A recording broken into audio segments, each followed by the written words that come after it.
Good evening, ladies and gentlemen. This is Rebecca Smith reporting for Global News Network, the station that is of the people, by the people, and for the people. Tonight we will be continuing our interviews with an individual claiming credit for our current climate of chaos. So tonight I would like by starting some recap. Slow down just a little. I've been watching you and your interview skills. Rebecca, I have to say I'm impressed. You are like a pro. I mean, you're doing really well. And honestly, I really would like you to be part of my team.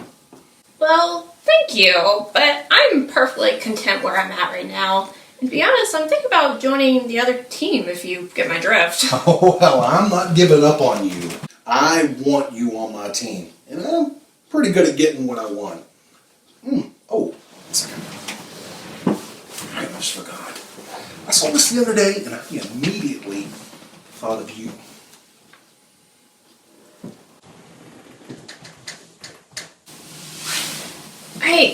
I can't believe this. It's a quarter with my grandfather's birth year on it. I was 5 when he gave this to me. I was so devastated when I lost it. It means a lot to me. That was very thoughtful of you. My pleasure. Remember, I want you on my team.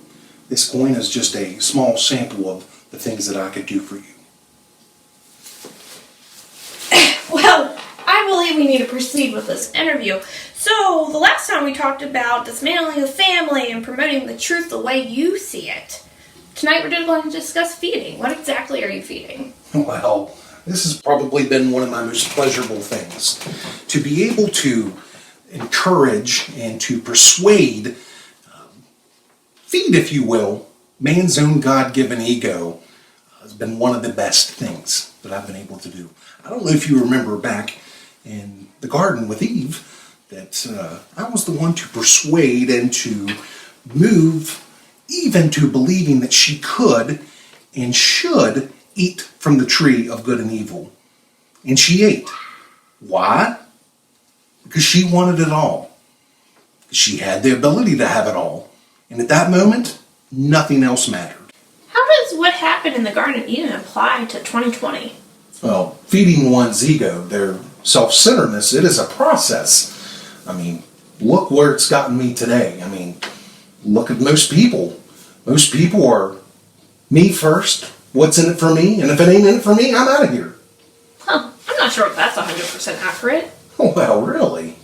So, what do you think the underlying cause for road rage, riot, and looting is? I mean, do you think that people really steal 56-inch flat-screen TVs because of social injustice? I'm like, no! They steal 56-inch flat-screen TVs because they don't have one and they want one. I mean, not to brag or anything, but who do you think coined the phrase, the one with the most toys wins?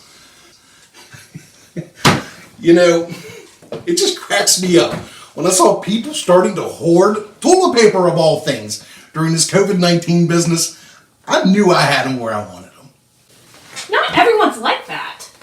I mean, I know lots of people that put others before themselves. If you recall 9/11, people stood in line for hours to donate blood, and millions of dollars were raised. Oh, very, very good, Rebecca. And where are all those do-gooders now? I mean, the Red Cross calls constantly asking for blood donations, and you and I both know man's favorite charity is himself.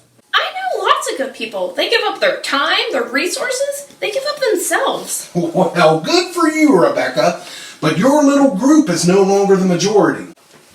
Well, I think that's all the time I have for this interview. Rebecca, that's for you. That's specifically for you. I'm sorry. I can't.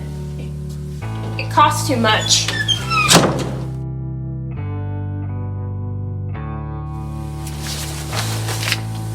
This is Rebecca Smith for Global News Network. Next week, we will conclude our series with destroying. Until then, good night.